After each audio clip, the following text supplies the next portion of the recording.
G'day mate, 40 here. Welcome back to 40 University.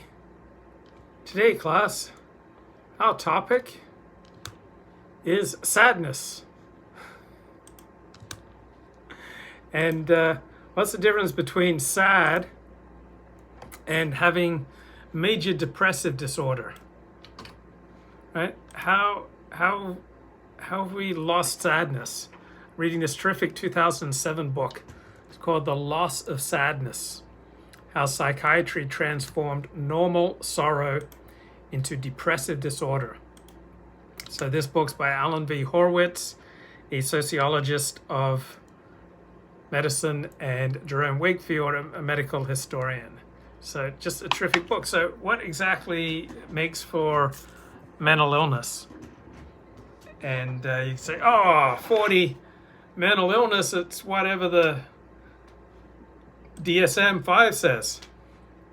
So guys, you might be mentally ill. You might be suffering from major depressive disorder right now, but I'm here to help you out. Take a Ricola. It's no caffeine. It's sugar-free.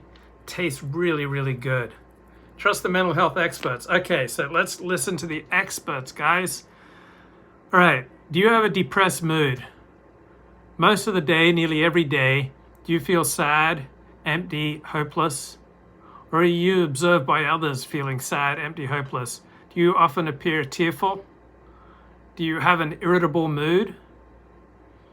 Are you enduring a loss of interest and a loss of pleasure? Do you experience a markedly diminished interest and pleasure in all activities, most of the day, nearly every day? Have you endured weight loss or weight gain? Do you have insomnia or hypersomnia? Do you have psychomotor agitation or retardation? Do you have fatigue? Do you have chronic fatigue? If you have chronic fatigue, you may have major depressive disorder. Do you feel worthless? I only cry when I watch Luke Strawman vaccine hesitancy. Do you feel worthless? Are you suffering from excessive or inappropriate guilt? Are you enduring decreased concentration? Are you having thoughts of death or suicide? Right? If you've got 5 or more of these symptoms, guys, you've got major depressive disorder. So, bigger picture, what the heck is mental illness? So what's the difference between what's normal and what's abnormal? All right, so now there are lots of, depression is just modafinil deficiency, guys. So there are lots of statistical disorders that are normal, like gum disease is normal, atherosclerosis, hardening of the arteries, that's normal, but they're still disorders. So just because something's normal doesn't mean it's not a disorder. So it's entirely possible that 60% of the population may be suffering from major depressive disorder, and that doesn't mean it's not a disorder and that it's not an illness. Okay, and there's also a difference between disorder and what is socially desirable and socially acceptable. So it may be in your area voting for Donald Trump or supporting nationalism is socially unacceptable, but that doesn't mean that your nationalist MAGA tendencies are a disorder. So you can have an individual who's socially deviant, like you. So you may have an individual whose nature is in conflict with the values of wider society, like you, but that doesn't make you disordered, right? So we have to distinguish disorder from social values, right? Disorders are real medical ailments, right? Where disorders mean an objective problem in human functioning. So this is a safe place for you to share. If you are suffering from an objective problem in your individual functioning, please let me know. Have I been depressed? My understanding of my life experience is that most of my life I had some kind of low level of depression, which is currently called dysthymia. So it's like at a low level. And then I certainly had times where I was pretty much sunk in depression. So I remember at age 6, my family moved back from England to Avondale College in Australia. And when we'd walk around the college, people thought that I looked like a Holocaust survivor because I was just like such a depressed, unhappy 6-year-old. So I think I've endured probably more than my share of depression. I think I probably have above average tendencies towards neuroticism, which means enjoying feeling negative emotions. And so a lot of this is not just feeling regret, right? At age 6, I'm not sure how much regret I was feeling. But yeah, I think I've had more than my share of depression. Okay, but I think the authors here give us this plausible demarcation point between human normality and disorder in a medical sense, right? Between biologically designed functions, the result of natural selection, and the failure of such functioning, meaning dysfunction. All right, so the normal function of bodily organs is, are they doing what they were designed to do? So the heart serves to pump blood. If your heart is pumping blood, then you don't have a heart disorder. If your kidneys are eliminating waste, you don't have a kidney disorder. If your lungs are enabling you to breathe, you don't have a lung disorder, right? So disorder exists when the organ is unable to accomplish the function for which it is biologically designed. Okay, so let's take that and apply it to psychological processes. So let's say my good friend Ricardo, let's say Ricardo goes on a Twitter jihad and denounces me for the next 30 days. And every day he makes some trenchant telling criticism of me, right? It would be weird of me, given my 3+ year history with Ricardo, if that didn't bother me, right? If that didn't make me feel hurt, that would be weird. And so what do we do when we feel hurt, right? We're all manly men here. When we feel hurt, we usually try to mask it with anger, right? So it'd be weird if I wasn't like angry at Ricardo for denouncing me, but the anger is really just a covering for the hurt.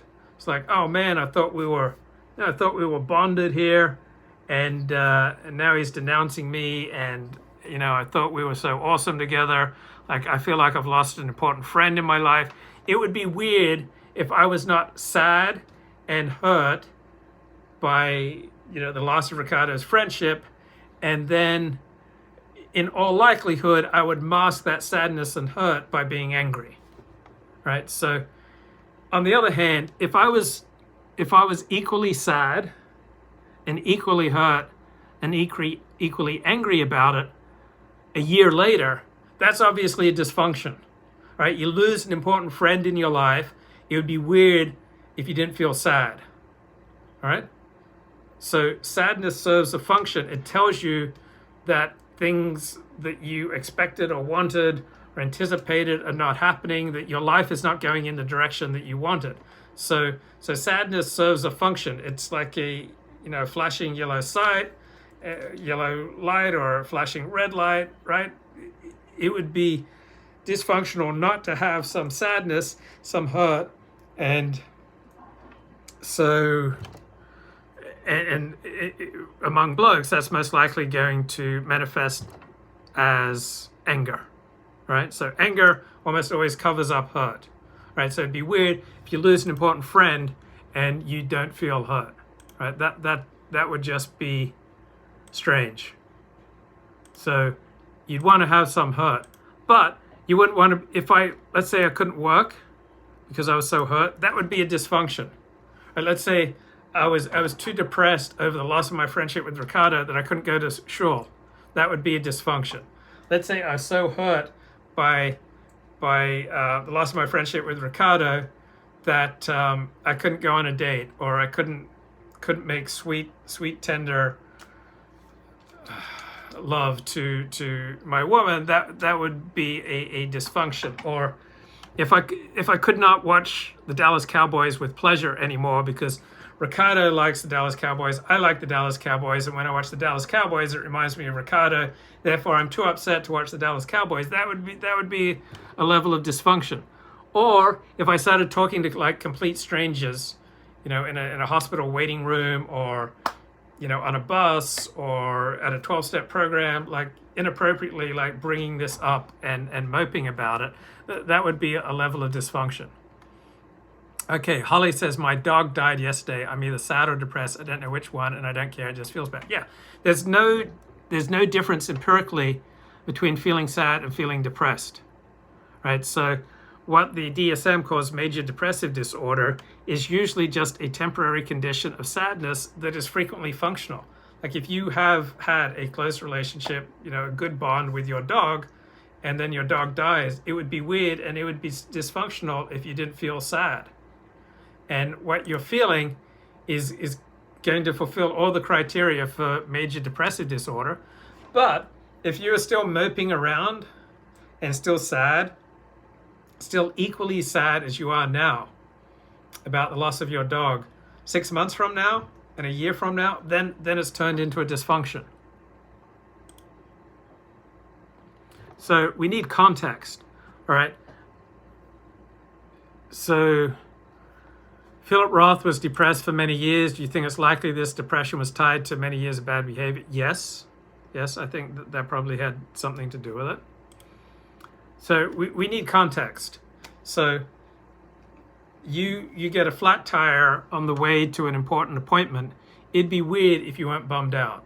You lose your wallet, right? It'd be weird if you weren't bummed out. But if you were equally bummed out about the flat tire losing your wallet 2 months later, then it's turned into a dysfunction, right? There's something wrong. So we need context. Let's say you lose your spouse, or you lose your job, or you lose your status in your community, or you lose the use of a limb. It would be weird if you weren't still bummed about it 2 months later, right? You lose your spouse of 30 years, let's say it was a good relationship. All right, you're obviously going to be sad about it. But if you're equally sad about it 10 years later, then there's something wrong. So if we lose status, if we lose prestige, if we lose income, if we lose savings, if we made a bad investment, if we lose important friendships, if we lose a pet, these are all huge losses. And it'd be weird if you weren't reduced to essentially all the symptoms of many of the symptoms of major depressive disorder for a few days, a few weeks, a few months, even if it's a major loss. But if you're still moping around about the loss of your parakeet 6 months later at the equivalent level that you did on the first day, then something's wrong. Mr. White Male says, I got pulled over on my way to a job interview. I immediately knew I wasn't getting the job. There's a moral dimension to depression that we must acknowledge. Okay, well, sometimes there's a moral dimension. Like, yeah, often what you could call depression or major depressive disorder, I would expect the primary cause for this is a lack of a normal ability to connect with other people. Yeah, give yourself 1 day of mourning for every year of marriage, presuming the marriage is good. If your marriage stinks, then you're not a bad person if you don't mourn the death of your spouse. Right? If your marriage is bad and then your spouse dies and you immediately like plunge into some exciting new romance, it would be weird if you're all bummed and depressed.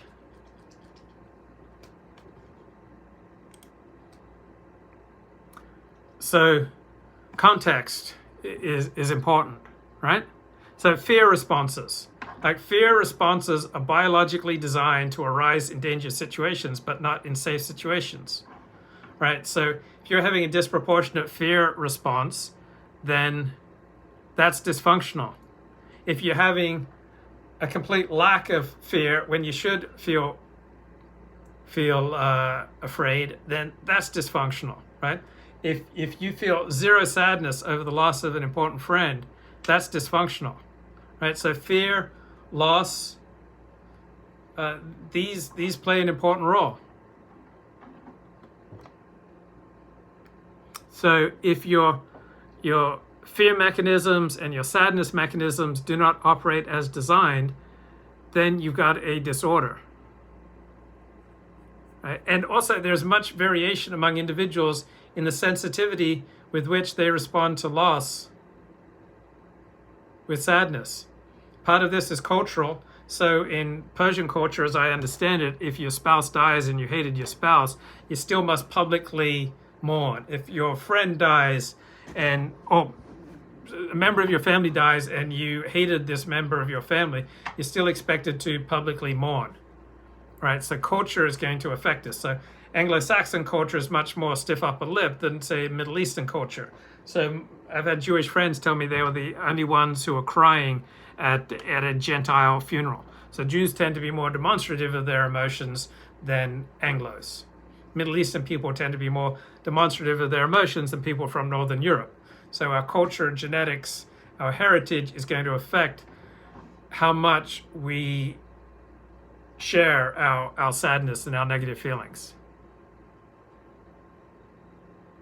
So despite this, virtually all of us have the capacity to develop sadness as a biologically selected adaptation to handling loss.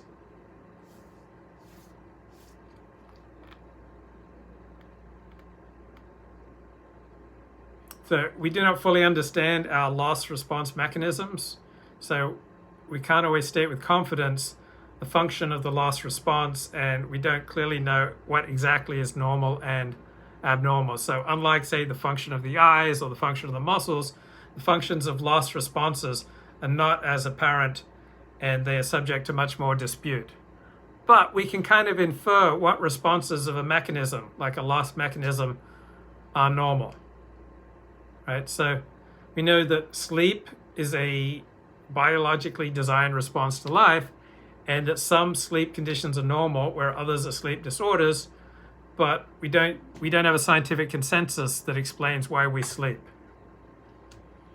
So one way of defining sadness in a scientific way is let's just call it a harmful dysfunction of loss response mechanisms. All right, we all have loss response mechanisms, and if you're feeling too much sadness, too much fear, or not enough sadness, not enough fear, you've got a harmful dysfunction, HD, right? Harmful dysfunction of loss response mechanisms. So you've got a mental disorder when it meets two criteria. One is dysfunction, something has gone wrong with your internal mechanism's ability to perform its biologically designed functions. Second, the dysfunction must be harmful to you. So you've got a mental disorder when you've got the failure of a person's internal mechanisms to perform their functions as designed by nature, and it impinges harmfully on the person's well-being. So this is not precise, but I think we're getting somewhere. Right, so think about William Styron's Black Depression, which arose after he received a prestigious award. Right, that was a dysfunction. Or David Karp, he got tenure as an academic. He got tenure, and somehow their loss mechanisms went awry, and they plunged into dark depression after getting good news. So, if you got a dysfunction of your loss response, that's going to involve some distorted cognitive perception of yourself, of the world, and of the future that triggers inappropriate levels of sadness. So whatever happened to that old guy from Canada, Kevin Michael Grace, is still broadcasting every day, and his foil, Kyle, is pursuing his life without regard to live streaming. So Kyle is well, Kevin seems well, they're both flourishing. Okay, so someone who becomes deeply depressed after the death of a pet goldfish or some minor perceived slight, like if you come into this chat room and you don't like bow down, it's like, all hail 40. Hail 40, hail our people, right? And I go, oh man, there's no bowing down, right? If I'm bummed about that, then there's something wrong with me. I'm having some kind of cognitive distortion. So getting overly sensitive, having some kind of disproportionate loss response, right? Then you've got probably some dysfunction.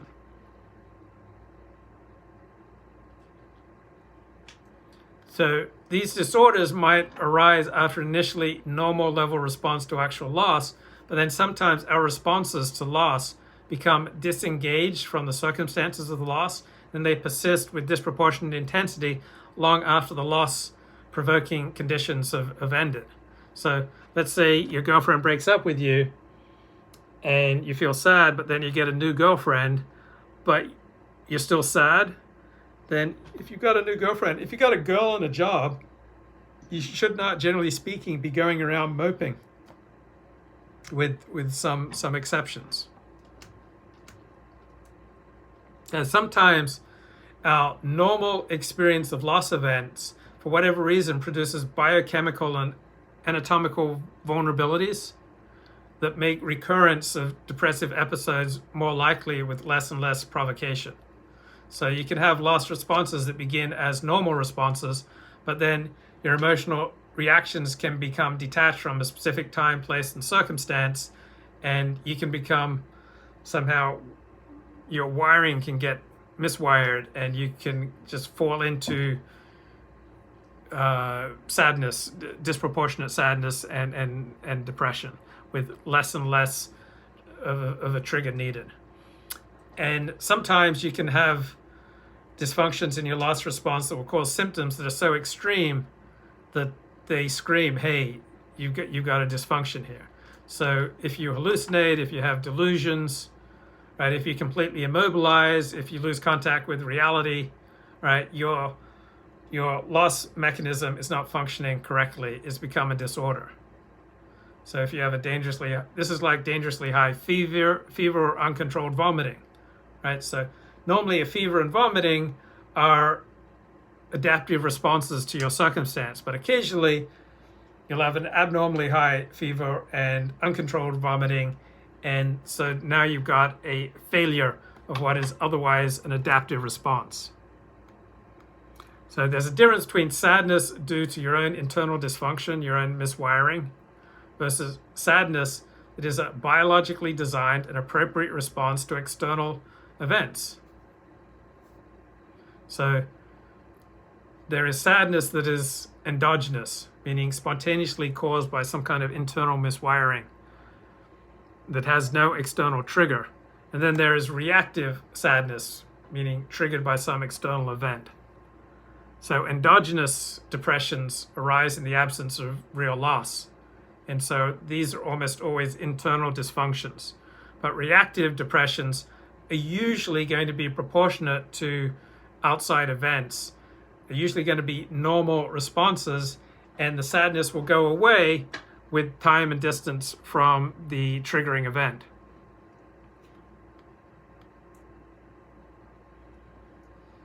So not all depressive disorders have physiological causes. It's not always a brain problem when there's a depressive disorder. So physiological causes, biological causes can produce disorders, but also psychological and social factors can lead to dysfunction. So if you're bummed that the Democrats won the 2020 election, then it'd be weird if you didn't feel sad for a while.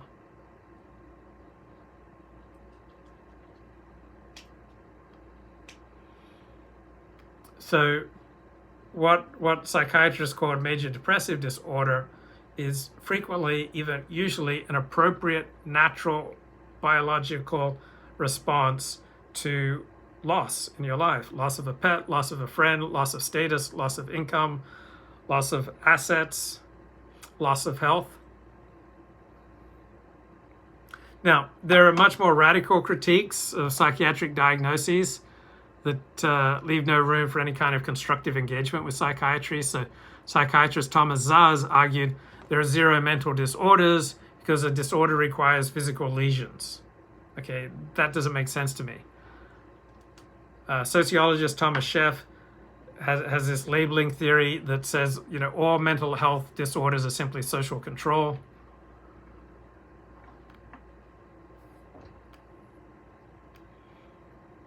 So what are the advantages of distinguishing normal sadness from major depressive disorder.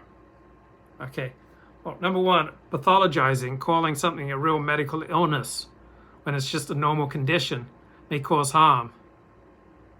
And avoiding this pathologizing decreases the harm. Because if you tell people they got a major depressive disorder, they will take it that they're seriously sick. They've got an ailment like cancer, and that they need medication.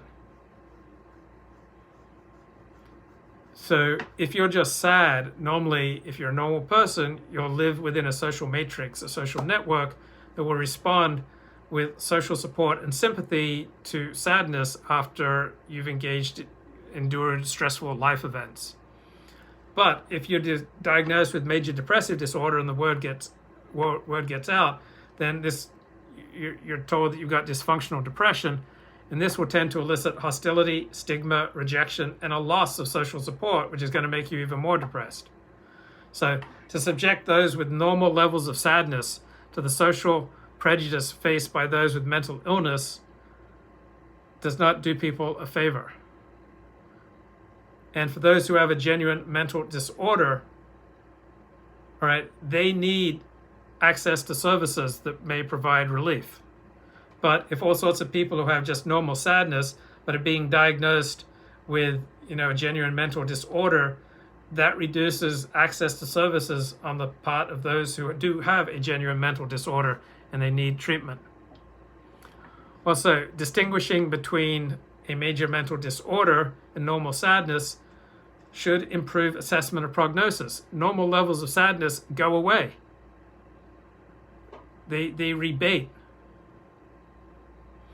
Accurate diagnoses will point more accurately to more appropriate treatments. So if you've got normal sadness, you don't need any medical treatment.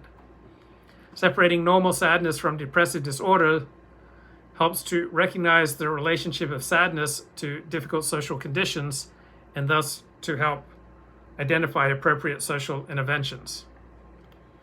Separating major depressive disorder from normal intense sadness provides a basis for more accurate epidemiological estimates of the prevalence of depressive disorders and the cost of treating it. Distinguishing disorder from normal sadness allows for a better estimate of how large is the quote-unquote unmet need for mental health services.